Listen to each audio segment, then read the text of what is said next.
एक साल दिल्ली बेहाल, याद आ रहे केजरीवाल। दिल्ली में आज बीजेपी की 4 इंजन सरकार को 1 साल हो गया। इस मौके पर आप के वरिष्ठ नेता मनीष सिसोदिया ने उनका रिपोर्ट कार्ड पेश किया है और गंभीर आरोप लगाए हैं। पहला आरोप सिसोदिया ने लगाया है कि दिल्ली सरकार ने दिल्ली की महिलाओं के साथ अन्याय किया है। सिसोदिया ने कहा कि दिल्ली की महिलाओं को कहा गया था 8 मार्च 2025 को कि उनके खाते में 2500 रुपए आएंगे, लेकिन 1 साल बीत जाने के बाद भी अभी तक अकाउंट में कोई पैसे नहीं आए। सुनिए।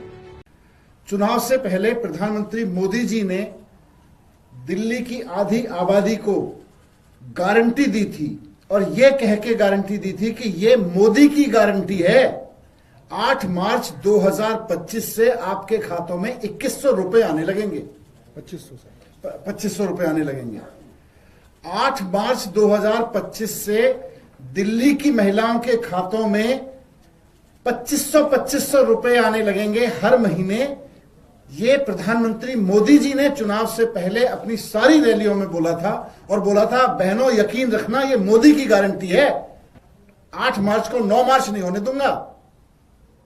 लेकिन 8 मार्च 9 मार्च तो छोड़िए, अप्रैल चला गया 2025 का, मई चला गया, जून चला गया, पूरा का पूरा 2025 चला गया। देखते देखते रेखा गुप्ता जी की सरकार को 1 साल चला गया, लेकिन मोदी जी की गारंटी पूरी करने के नाम पे उनके मुंह से एक शब्द नहीं निकल रहा। अब दिल्ली की जनता के साथ फर्जीवाड़ा किया है या मोदी जी की गारंटी को बदनाम कर रही है रेखा गुप्ता जी, ये तो रेखा गुप्ता जी जाने, लेकिन दिल्ली की महिलाओं के साथ तो धोखा हो गया। वही दूसरा आरोप सिसोदिया ने यह लगाया है कि दिल्ली सरकार ने दिल्ली वासियों के साथ पॉल्यूशन कंट्रोल के नाम पर अन्याय किया है। साथ ही उन्होंने यह आरोप भी लगाया है कि AQI डाटा के साथ भी हेर फदल की है। सुनिए। दूसरा फर्जीवाड़ा पूरी दिल्ली के लोगों के साथ किया रेखा गुप्ता जी ने पॉल्यूशन कंट्रोल के नाम पे। हम सबने देखा कि जब तक केजरीवाल जी की सरकार थी, दिल्ली में डस्ट कंट्रोल के लिए, फायर कंट्रोल के लिए, व्हीकल कंट्रोल के लिए ऑर्डविन जैसे प्रयोग करके बहुत सारे प्रयास किए जाते थे।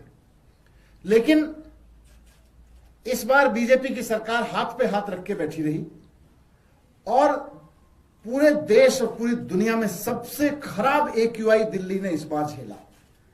दिल्ली के लोगों ने ऐतिहासिक रूप से खराब AQI झेला और जब दिल्ली के लोगों ने हायतौबा मचानी शुरू की तो रेखा गुप्ता जी की सरकार ने फर्जीवाड़ा करते हुए AQI सेंटर्स में के डेटा में फर्जीवाड़ा कर दिया। कई सारे AQI सेंटर बंद कर दिए, कई सारे AQI सेंटर ऐसी जगह शिफ्ट कर दिए जहां हरे भरे इलाके हैं, जहां पे जंगलों के बीच में जाके लगा दिया ताकि डेटा फर्जीवाड़ा किया जा सके। और जब इससे भी बात नहीं बनी तो AQI सेंटर्स के आसपास के इलाकों में बिल्कुल उनके 50 मीटर के दायरे में पानी छिड़कने की मशीनें लगा दी, पूरे दिन पानी छिड़काया।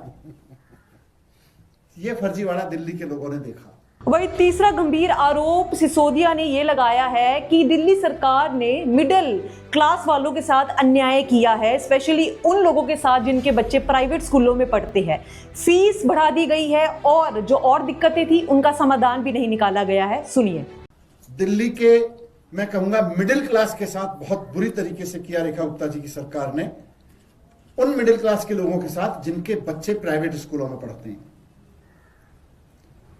आमतौर पे मिडिल क्लास में बीजेपी एक अलग स्थान रखती है, लेकिन जितना बड़ा छुरा भारतीय जनता पार्टी की सरकार बनते ही दिल्ली की मिडिल क्लास की पीठ में झोंका गया, उतना बड़ा धोखा दिल्ली या देश की मिडिल क्लास के साथ कभी किसी ने नहीं किया। एक झटके में लाखों परिवारों के बच्चे प्राइवेट स्कूलों में पढ़ते हैं और जैसे ही बीजेपी की सरकार बनी, जैसे ही रेखा गुप्ता जी चीफ मिनिस्टर बनी, दिल्ली के प्राइवेट स्कूलों ने फीस बढ़ानी शुरू कर दी। किसी ने 80%, किसी ने 30%, किसी ने 2 गुनी, किसी ने 3 गुनी। आपने देखा होगा कि बीजेपी की सरकार बनते ही सबसे पहले अगर कोई ग्रुप सड़क पर आया तो वो था दिल्ली का मिडिल क्लास, जिसके बच्चे प्राइवेट स्कूलों में पढ़ते हैं। वही आप सरकार ने बीजेपी के एक कार्यकाल पर गंभीर आरोप लगाए हैं। अब देखना होगा कि सरकार किस तरीके से इस पर अपना जवाब देती है।